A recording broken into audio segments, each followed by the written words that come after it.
Hi friends, ഇന്ന് ഞാൻ വളരെ സിമ്പിളായിട്ടുള്ള ഫ്രൂട്ട് കസ്റ്റാർഡാണ് കാണിക്കുന്നത്. അപ്പോൾ നേരിട്ട് നമുക്ക് വീഡിയോയിലേക്ക് പോവാം.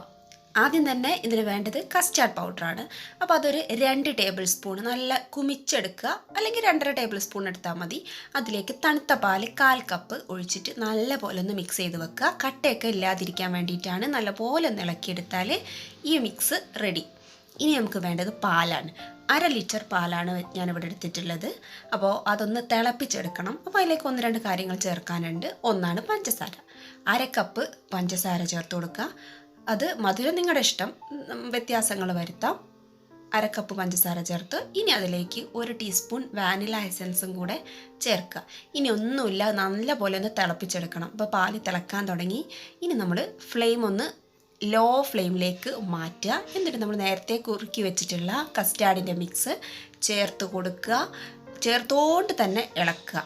കട്ട കെട്ടും ഇല്ലെങ്കിൽ ഒന്ന് ഇളക്കി ഒരു 5-8 മിനിറ്റും കൂടെ നേരം ഒന്നുകൂടെ ഇളക്കിയെടുത്താൽ കുറച്ച് തിക്കായിട്ട് വരും. ഓവർ തിക്കാവേണ്ട ആവശ്യമില്ല, ഒന്ന് തിക്കായി വരും. എന്നിട്ട് ഫ്ലെയിം ഓഫ് ചെയ്ത് മാറ്റി വയ്ക്കാം. കുറച്ച് കഴിയുമ്പോൾ ഇത് ചൂടാറി കഴിഞ്ഞാൽ അരിഞ്ഞു വെച്ചിട്ടുള്ള ഫ്രൂട്ട്സ് എല്ലാം ഇതിലേക്ക് ചേർത്ത് കൊടുക്കുക. ഏത് ഫ്രൂട്ട്സ് എന്നൊന്നുമില്ല, നമുക്ക് ഇഷ്ടമുള്ള ഫ്രൂട്ട്സൊക്കെ ചേർക്കാം. നമുക്ക് അവൈലബിൾ ആയിട്ടുള്ള ഫ്രൂട്ട്സ് ഏതാണോ അതെല്ലാം ചേർത്ത് കൊടുക്കുക. ഞാനിവിടെ കുറച്ച് ആപ്പിൾ, ഉറുമാമ്പഴം, പഴം, ഈത്തപ്പഴം, മുന്തിരി ഇതൊക്കെയാണ് ചേർത്തിട്ടുള്ളത്. നിങ്ങൾക്ക് ഇഷ്ടമുള്ള ടൈപ്പ് ഫ്രൂട്ട്സ് ചേർത്ത് കൊടുക്കാം. അത്രയേ ഉള്ളൂ. ഇനി അത് നല്ലപോലെ ഒന്ന് മിക്സ് ചെയ്യുക. ഫ്രിഡ്ജിൽ വെച്ചിട്ട് ഒരു 2-3 മണിക്കൂർ നന്നായിട്ടൊന്ന് തണുപ്പിച്ചെടുക്കുക. അത്രയേ ഉള്ളൂ, പണി കഴിഞ്ഞു. ഇനി 3 മണിക്കൂർ കഴിഞ്ഞ് ഞാൻ പുറത്തെടുത്തിട്ടുള്ളതാണ്. നന്നായിട്ട് തണുത്തിട്ടുണ്ട്. ഇനി ഒന്നുമില്ല, ഒരു ഗ്ലാസ് എടുക്കുക, അത് സെർവ് ചെയ്യുക.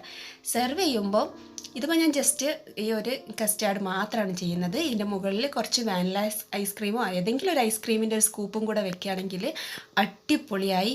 ഇതിലും എളുപ്പത്തിലൊരു ഡെസേർട്ട് പറ്റുമോ എന്ന് എനിക്കറിയില്ല. അപ്പോൾ ട്രൈ ചെയ്യണം. ഇഷ്ടപ്പെട്ടാൽ ലൈക്ക് ചെയ്യുക, ഷെയർ ചെയ്യുക, ചാനൽ സബ്സ്ക്രൈബ് ചെയ്യുക. Thank you.